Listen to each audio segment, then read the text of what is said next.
Assalamualaikum warahmatullahi wabarakatuh. Perkenalkan, saya Vivi Najla Maulida Putri, absen 34, kelas 10-8. Hari ini akan mempresentasikan materi TIK yang berjudul Perkembangan Komputer Generasi Pertama sampai Generasi Kelima. Yang pertama dimulai dari pengertian komputer. Kata komputer menurut Barnard Concise Dictionary of Etymology digunakan dalam bahasa Inggris pada tahun 1646 sebagai kata untuk orang yang menghitung, dan menjelang tahun 1897 digunakan sebagai alat hitung mekanis. Kata tersebut terdengar selama Perang Dunia Kedua yang ditunjukkan kepada para wanita yang bekerja di Inggris dan Amerika Serikat yang menghitung jalan perang artileri menggunakan mesin hitung. Di samping itu, berbagai alat mesin hitung sederhana seperti slide rule juga dikatakan sebagai komputer pada saat itu. Selanjutnya, komputer berasal dari bahasa Latin yaitu computare yang bermakna alat hitung. Karena awalnya komputer ini lebih cenderung digunakan untuk membantu dalam proses menghitung angka-angka, sebelum sekarang dikenal sebagai perangkat multifungsional. Komputer yang kita kenal saat ini tidak luput dari perkembangan pada zaman-zaman dahulu hingga sekarang. Nah, secara keseluruhan, perkembangan komputer ini dibagi menjadi 5 generasi. Selanjutnya, sekitar 30 tahun setelah Pascal menemukan kalkulator otomatis, matematikawan asal Jerman bernama Leibniz mengembangkan kalkulator tersebut dengan menambahkan sistem bilangan biner. Sistem bilangan biner ini lebih mudah digunakan dalam hal perhitungan daripada menggunakan sistem desimal. Leibniz juga menambahkan roda gigi yang membantu dalam perhitungan dalam hal perkalian dan juga pembagian. Selanjutnya, George Boole kemudian mengembangkan untuk matematika biner, mengembangkan sistem matematika biner yang tadi sudah ditambahkan oleh Leibniz. Ilmuwan asal Inggris ini memakai sistem bilangan biner dalam menemukan tipe baru dalam matematika yang kemudian sekarang dikenal dengan aljabar Boolean dan juga logika Boolean. Dengan demikian, perkembangan komputer dari zaman dahulu hingga sekarang tidak lepas dari Charles Babbage. Charles Babbage merupakan seorang penemu pertama yang menemukan komputer dalam karyanya yang berjudul Different Engine No. 1. Karya tersebut merupakan mesin penghitung dengan ukuran besar yang didesain pada tahun 1820-an. Alat ini adalah komputer mekanik yang mampu menjadi mesin penganalisa. Mesin ini merupakan mesin pertama yang dapat diprogram oleh manusia. Sebagai apresiasi atas karyanya, Charles Babbage ini dinobatkan sebagai bapak komputer. Nah, perkembangan komputer dari zaman dahulu hingga sekarang ini merupakan perkembangan yang cukup signifikan dan memberikan dampak perubahan yang besar hingga yang saat ini sekarang kita kenal dengan laptop, yaitu komputer berukuran sangat tipis dan mampu dibawa kemana saja dengan mudah. Nah, itu barusan merupakan cuplikan dari pengertian komputer. Yang selanjutnya akan dilanjutkan dengan komputer generasi pertama. Oke, selanjutnya komputer generasi pertama. Perangkat komputer generasi pertama dikembangkan untuk mendesain pesawat dan peluru kendali. Ilmuwan yang menggagas konsep pengembangan tersebut adalah seorang insinyur asal Jerman yang bernama Konrad Zuse. Pada pertengahan tahun 1940-an, komputer tersebut mengalami perkembangan lebih lanjut yang dilakukan oleh von Neumann. Selain itu, terdapat juga komputer yang diberi nama ENIAC, yang merupakan komputer elektronik pertama di dunia yang memiliki bobot seberat 30 ton, panjang 30 meter, tinggi 2,4 meter, dan membutuhkan daya listrik sebesar 174 kW. Komputer generasi ini menggunakan tabung hampa udara atau vacuum tube yang terbuat dari kaca untuk penguat sinyal. Namun hal tersebut masih banyak memiliki kendala, di antaranya mudah pecah dan cepat menyalurkan panas. Berikutnya adalah ciri-ciri komputer generasi pertama. 1. Program dibuat dalam bahasa mesin. Yang kedua, menggunakan konsep storage program. Yang ketiga, komponen yang digunakan adalah tabung hampa udara. Yang keempat, ukuran fisiknya besar sehingga membutuhkan daya listrik yang besar. Yang kelima, dapat disimpan di magnetic tape dan magnetic disk. Dan yang terakhir atau yang keenam adalah contohnya komputer IBM 701 buatan tahun 1953 sebagai komputer komersial berukuran besar, dan IBM 705 yang dibuat tahun 1959 untuk industri. Selanjutnya adalah komputer generasi kedua. Penemuan penting yang terjadi di generasi kedua yaitu transistor yang dapat menggantikan tabung hampa udara, sehingga membuat komputer generasi ini lebih kecil dibandingkan generasi sebelumnya. Transistor mulai digunakan pada komputer sekitar tahun 1956-an. Selain transistor dikembangkan juga memori inti magnetik yang sangat membantu dalam pengembangan komputer generasi ini menjadi lebih kecil, lebih cepat, lebih dapat diandalkan, dan lebih hemat energi dibandingkan dengan komputer generasi sebelumnya.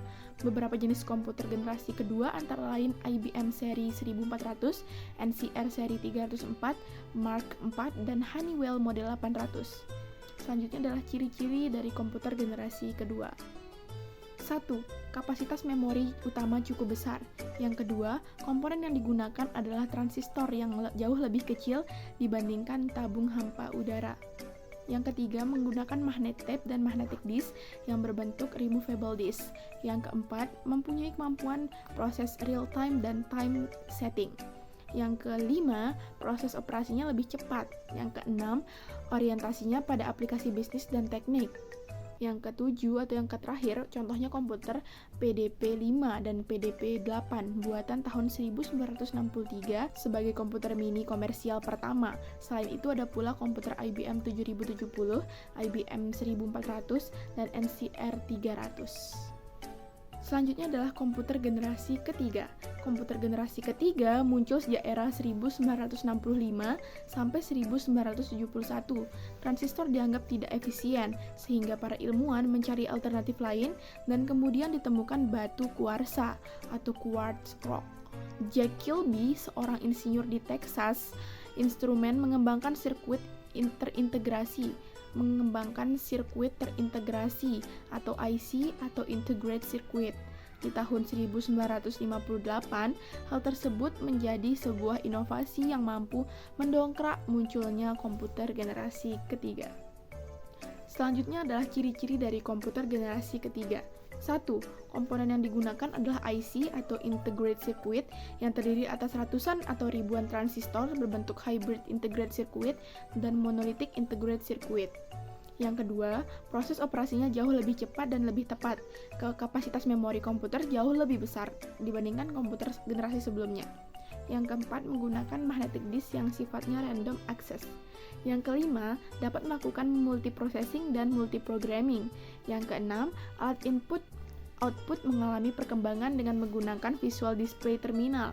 Yang ketujuh, dapat melakukan komunikasi data dari komputer satu dengan komputer yang lain. Yang kedelapan, contohnya komputer IBM S/30, Nova, CDC 3000, dan PDP-11. Nah, selanjutnya adalah komputer generasi keempat. Pada generasi ini, komputer yang menggunakan chip IC dikembangkan lagi. Perusahaan yang berperan pada masa itu adalah Very Large Scale Integration yang melakukan pengembangan pada 1980-an. Alhasil, satu chip tunggal dapat menampung ribuan komponen. Dari sinilah istilah personal computer atau PC muncul. Artinya, perangkat komputer mulai dipasarkan ke sektor perorangan. Selanjutnya muncul seperangkat komputer yang mudah dibawa kemana-mana yang diberi nama laptop. Jenis-jenis komputer yang muncul pada generasi ini diantaranya UNIVAC 3, UNIVAC SS80, SS90, dan 1107, IBM 7070, 7080, 1400, dan 1600. Selanjutnya adalah ciri-ciri dari komputer generasi keempat. 1. Penggunaan LSI atau Large Scale Integration yang disebut juga sebagai Bipolar Large Scale Integration. Yang kedua, menggunakan mikroprosesor dan semikonduktor yang berbentuk chip untuk memori komputer. Yang ketiga, contohnya komputer IBM 370 menggunakan Intel 4004 mikroprosesor yang dikembangkan pertama kali pada tahun 1971 oleh perusahaan Intel Corporation dengan menggunakan chip mikroprosesor. Yang keempat, personal komputer atau PC mulai dikembangkan sejak tahun 1977. Contohnya komputer Apple II dan komputer desktop oleh Cirrus Corporation. Yang kelima, pada tahun 1981, komputer mulai banyak menggunakan sistem Windows dan mouse. Selanjutnya adalah komputer generasi kelima. Sejarah perkembangan komputer generasi kelima adalah komputer yang kita gunakan sekarang ini, di mana pada generasi ini ditandai dengan munculnya LSI atau Large Scale Integration, yang merupakan yang merupakan pemadatan ribuan mikroprosesor ke dalam sebuah mikroprosesor. Selain itu juga ditandai dengan munculnya mikroprosesor dan semikonduktor. Komputer generasi kelima ini kerap disebut sebagai komputer generasi masa depan. Beberapa bukti kemunculan komputer generasi kelima ini dapat dilihat pada smartphone, tablet, netbook, dan ultrabook. Di masa mendatang, perangkat komputer dapat dijalankan tanpa harus menggunakan kontak fisik atau menyentuhnya, tetapi menggunakan gelombang otak. Selanjutnya adalah ciri-ciri komputer generasi kelima. 1. Komponen yang dipakai adalah VLSI atau Very Large Scale Integration. Yang kedua, kemampuan komputer dikembangkan untuk memecahkan masalah sendiri dengan bantuan AI atau Artificial Intelligence. AI dapat digunakan untuk mengoperasikan robot. Yang ketiga, mulai dikembangkan komputer yang dapat menggantikan chip. Dan yang keempat, yang terakhir adalah Jepang merupakan negara yang memelopori komputer generasi kelima. Nah, penjelasan tadi merupakan pengertian dan bagaimana perjalanan komputer hingga saat ini kita kenal sebagai komputer. Nah, penjelasan saya yang tadi yang dimulai dari komputer generasi pertama sampai dengan komputer generasi kelima merupakan perkembangan komputer pada zaman-zaman dahulu yang masih berukuran besar hingga saat ini komputer yang bisa dibawa kemana-mana dan berukuran tipis yaitu laptop. Perkembangannya cukup panjang dan juga cukup signifikan dan mampu mempermudah kehidupan kita sehari-hari seperti sekarang. Dengan itu, saya menutup presentasi saya mengenai tugas TIK ini yang berjudul komputer generasi 1 sampai generasi kelima ini. Sekian, terima kasih. Saya ucapkan banyak-banyak terima kasih. Wassalamualaikum warahmatullahi wabarakatuh.